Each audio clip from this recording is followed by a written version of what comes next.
¿Qué significa ser un esclavo del pecado? Respuesta: todos son esclavos espirituales. El pecado o Cristo nos esclaviza. Los autores del Nuevo Testamento reconocieron libremente su lealtad a Cristo. Pablo comienza sus cartas a los romanos y Tito llamándose a sí mismo esclavo de Jesucristo y esclavo de Dios. James 1:1 comienza con James, un esclavo de Dios y del Señor Jesucristo. Estos versículos implican sirviente o servidor de bonos, mientras que las doulas significa esclavo en griego. En Juan 8:34, Jesús le dice a los fariseos incrédulos: de verdad les digo que todos los que cometen el pecado son el esclavo del pecado. Él usa la analogía de maestros de esclavos para demostrar que los esclavos obedecen a sus amos porque pertenecen. Esclavos sin will, esclavos a sus señores.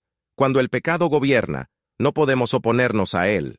Por el triunfo de Cristo sobre el pecado, te han liberado del pecado y te has convertido en esclavos de la justicia. Romanos 6:18. Nuestro Espíritu Santo vive dentro de nosotros cuando nos arrepentimos y recibimos el perdón de Cristo. Su poder nos ayuda a superar el pecado y servir con rectitud. Los discípulos de Jesús buscan su aprobación. Los hijos de Dios lo obedecen y evitan el pecado persistente.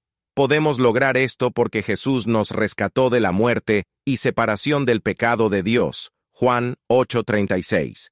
Esta noción de maestro de esclavos se expande en Romanos 6:1-23. Los cristianos no deberían pecar de manera rutinaria porque morimos por pecado. Romanos 6:4 dice que podemos caminar en la nueva vida desde que estábamos muertos y resucitados con Cristo, a diferencia de los incrédulos que todavía está en pecado.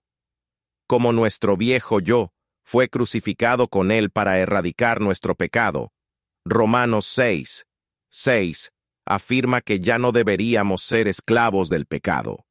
En Cristo Jesús estamos muertos para pecar y vivos a Dios, escribe Romanos 6:11. Deberíamos presentarnos a Dios como instrumentos de justicia, no cuerpos pecaminosos. Romanos 6:12-14. Romanos 6:16-18. Estado servimos a nuestro Maestro, pecado o justicia. Dios es nuestro Maestro, que nos da santificación y vida eterna. Dios otorga vida eterna en Cristo Jesús nuestro Señor. Romanos 6:23. El pecado produce la muerte. El autor de los Romanos, Paul, admite que luchó para evitar el pecado después de convertirse en cristiano. Todos los cristianos deberían saber. Vivimos con las consecuencias de sin a pesar de estar libres de él.